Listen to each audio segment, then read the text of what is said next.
Hey everyone, Joshua Kirk here with you once again. Now it's time for episode 228 of Album of the Day, in which for today's album review I'm going to be talking about the new collaborative duo slash album from two singer-songwriters, one a veteran for being kind of a sad sack indie singer-songwriter, and the other one being a new sort of rising darling that's going in a similar direction with her songwriting. Of course, I'm talking about the two songwriters known as Conor Oberst and Phoebe Bridgers, and they are here with their first collaborative project together, and this is the album that they released under that name on January 24th, 2019, out of the blue. And the project slash album is called Better Oblivion Community Center. And as you can see, I have this on vinyl here. This album slash collaboration was one of my most unexpected favorite albums of 2019, I would say. Because, typically not really a huge fan of either one of these songwriters, but on this collaboration, they really did deliver some surprisingly fantastic indie folk slash rock, and I'll go a little more in depth about it later in the review. But anyway, here's the album cover. A very simple, but yet this album cover really beautifully fits the tone of the album. It's kind of dark thematically, but then there's also a little bit of like light and silver lining in the cloud as well. And then there's the back. There's 10 songs on this record, and it's over 37 minutes long, and released on Phoebe Bridgers' label, Dead Oceans, which is also the label for artists such as Japanese Breakfast, Mitski, and Kevin Morby. And here are the lyrics, as well as the liner notes, some photos of Phoebe and Conor.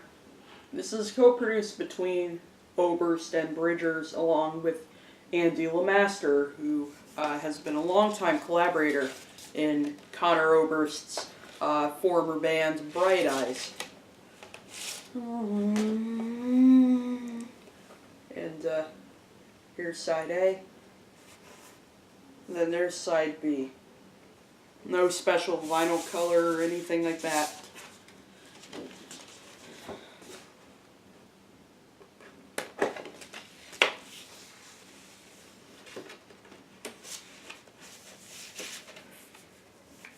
And that's packaging for Better Oblivion Community Center.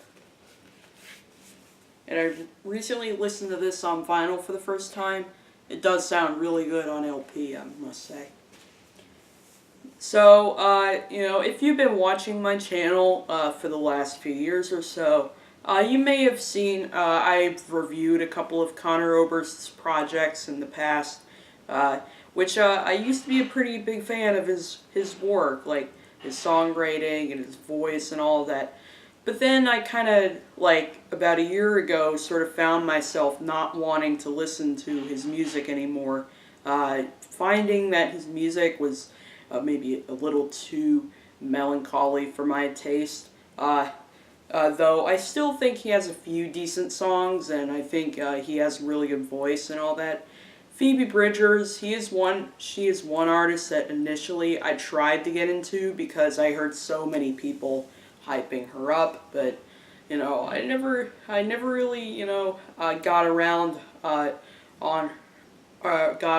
hype. But that is until I heard this new project, Better Oblivion Community Center. I heard about it sort of out of the blue via headlines from the internet that Conor and Phoebe had collaborated, and their project is finally, has finally seen the light of day. And I was strangely curious to hear it, because I thought, well, maybe these two artists could really pull it off, because I know how gifted they actually are. And upon hearing Better Oblivion Community Center, I was very surprised to see that this is one of my favorite indie albums of 2019 so far. I feel on this record they both really bring out the best in each other, both lyrically, stylistically, and vocally. Their voices go wonderful together. One example is on this album's standout track, Dylan Thomas, which features this kind of heartland rock feel that reminds me of what Ryan Adams was doing on his later LPs, as well as some very beautiful, clever poeticisms in its lyrics. It's kind of melancholy with lyrics like, so sick of being honest, I'll die like Dylan Thomas, a seizure on the barroom floor. But then there's also some political angles to the lyrics. For example, the line of, these talking heads are saying the king is only playing a game of four-dimensional chess. That can only be coming from a poetic genius like Conor. And I also really like the lyrical reference in the song to Phoebe Bridgers' Ghost Sheet album cover for her critically acclaimed debut album, Stranger of the Alps. Some great choruses on the track, and there's also a really awesome guitar solo at the end too, which I heard that one of the guitarists in this song is Nick Zinner from the Yeah Yeah Yeahs, which really does show in that guitar solo. Like, it must be the same guy who came up with the iconic lead riff from the Yeah Yeah Yeahs hit song Maps. So this track was my introduction to this project, and definitely a good one. Anyway, on to some of the other cuts on this record. I really like the track Sleepwalkin. Definitely another one of my favorites here. There's some great chemistry in their lyrics. In Conor Oberst's verse, he sounds like very dejected as he's sort of in this phase of having all these animals and objects talking to him, and sort of spending another day sleepwalking. Really showing that he still definitely has some melancholy in his lyrics, but it's definitely a lot more accessible and I think easier to get into than like some of his older Bright Eyes material. And they do sort of ask a very satisfying question of, is this having fun or is it just because? Which one is jumping first off of the face of the earth? As Conor and Phoebe are sort of in a sense of conflict here. Then Phoebe comes in with a verse that is like very melancholy, but also strangely hilarious. Like, I mean, I don't remember the last time I heard someone like say with emotion, "You like beer and chocolate. I like setting off those bottle rockets." It could only be Phoebe singing that. Getting that. Great production on the song. I love the fuzzy guitars on the track. It's kind of psychedelic, cathartic chorus. Definitely another great definitive moment of this project. But this album also does demonstrate both of these songwriters' biggest strengths. For example, Phoebe Bridgers demonstrates that on the opening track, "Didn't Know What I Was In For." I mean, right from the opening lines of that song, I am immediately moved by what she says, especially since she sings it so beautifully. And she started talking about how she's like, working this job that's very minimum wage, which is like folding towels at a pool, and she sort of is, doing it to like help her family, and she also does find some sort of like introspection and some melancholy in the situation as like everybody she sees there, like, look so happy while they're there, but when they leave, they actually say that what they actually meant was actually something really cruel that happened to them. Uh, and lines like, she says she cries at the news, but doesn't really, because it's too much fun and there's too much time and too much plastic money to be made. Definitely, really to show, kind of the sadness that sort of what we're hearing about in the news is kind of, leaving on people, and how it's kind of, it's depressing to watch, but yet you can't help but, keep watching it. And when they get into their higher range, that's really cool, and also, so some really gorgeous guitars played with an E-bow. Really nice woozy psychedelic sound to this track.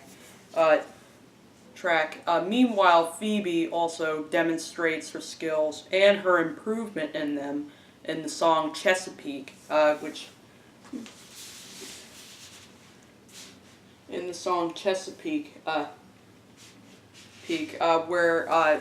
kind of like in that other track I just mentioned, I am immediately pulled in from the opening lines, and their harmonies sound very beautiful, which shows that while they are singing some pretty melancholy lyrics, they're really showing sort of a bond between both of them when they're like singing together over some very gentle acoustic guitars and some really cool kind of spooky electronics too. Which the kind of spooky organ thing that you're hearing is actually a pocket piano, which it isn't really a piano, but it's just like a little tiny synthesizer that creates these really cool kind of spacey sounds. It definitely sounds comparable to her debut album, Stranger in the Alps. Now, as for Conor Oberst, he really does show that he's improving and maturing as a songwriter really well on the song Service Road, which is this vignette about a guy who asks strangers to forgive him for something that he did that, he still, won't reveal to them.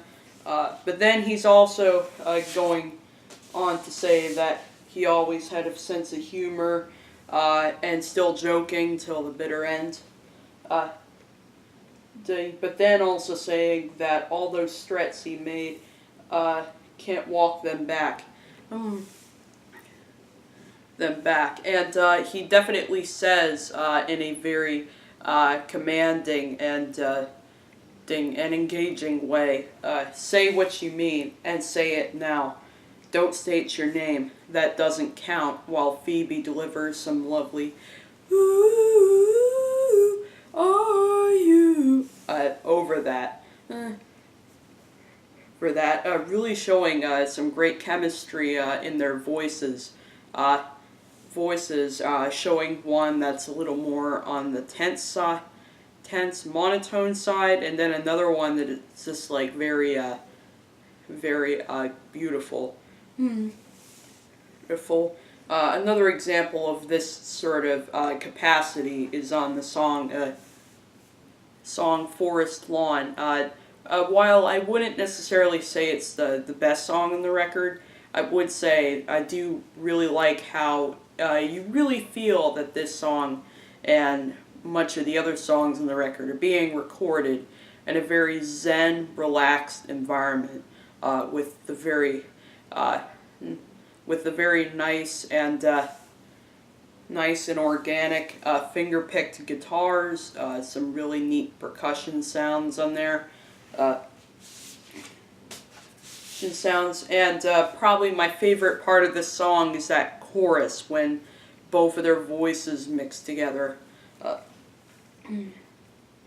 That's definitely one of the main selling points of this record, I think. as well as the versatility in its sonics. Like the song Big Black Heart is this really unexpected, awesome, and cathartic shoegaze-like rock song. It could also be compared a little bit to like late era Ryan Adams a little bit, and it's kind of drony, like psychedelic guitars, and it's a song that's like pretty much unlike anything I've ever heard from Phoebe or Conor before. As it's about this intimate encounter or something like that that's like very alluring, but also very like chill-inducing. Like there's some kind of anxiety lurking underneath this track for sure, which can be seen as some really good catharsis on that ending verse, where they're basically just shouting it into the microphone, and when they do that, it's just so incredible, and I really feel something out of that.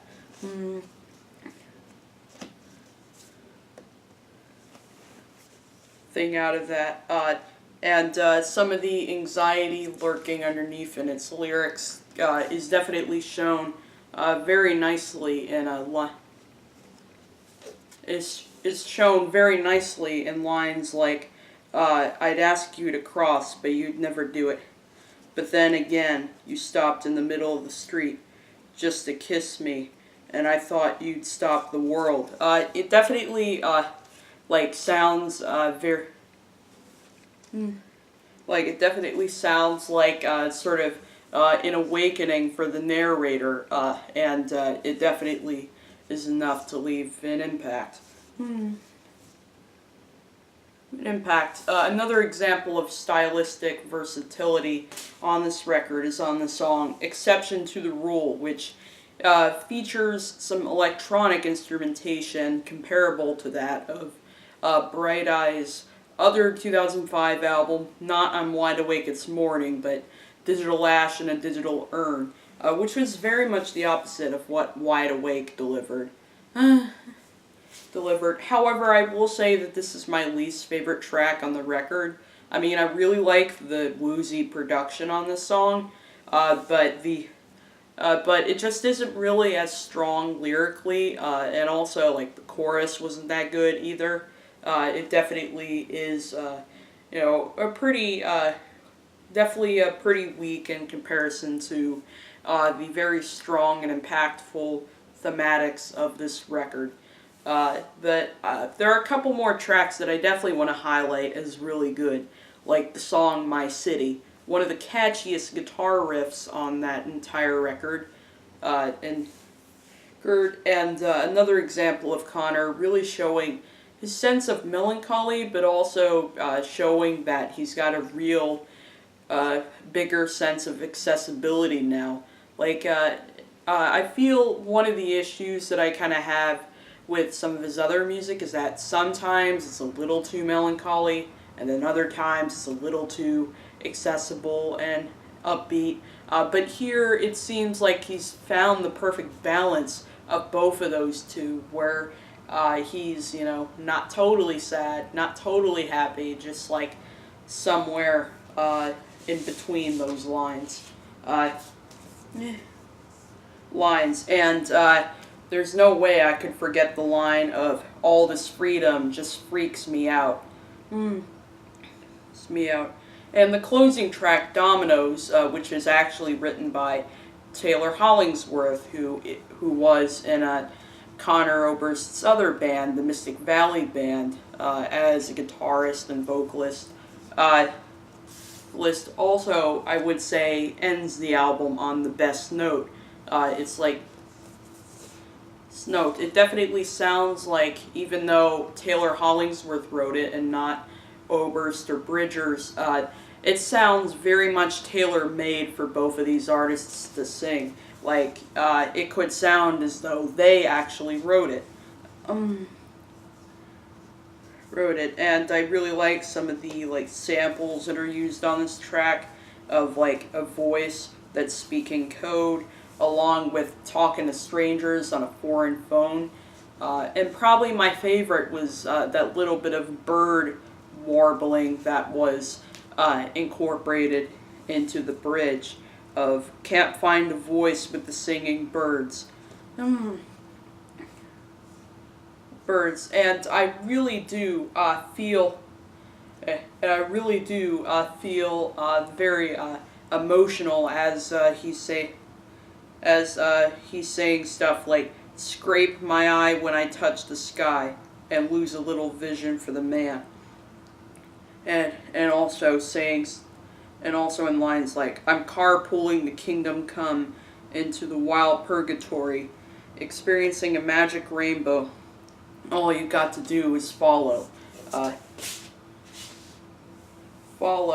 Definitely melancholy at its best right there. And I also, and sound-wise, I definitely really like how the way the upright bass kind of pops in the arrangement.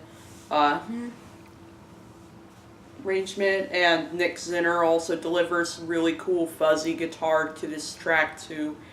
Even though it does start out for the most part as kind of like a straight-ahead piano ballad. Yeah, I didn't think it would happen, but Conor Oberst and Phoebe Bridgers somehow managed to win me over with this new project. I definitely am a little more hopeful of their futures as well, thanks to this album. I mean, I am definitely eager to see what Phoebe Bridgers will deliver on her next album. And also for Conor Oberst too. I'm not exactly sure what I'm gonna get out of his next project, but hopefully it'll be just as rewarding as this new collaboration that he has done with his new contemporary Phoebe Bridgers. So I give Better Oblivion Community Center an 8 out of 10.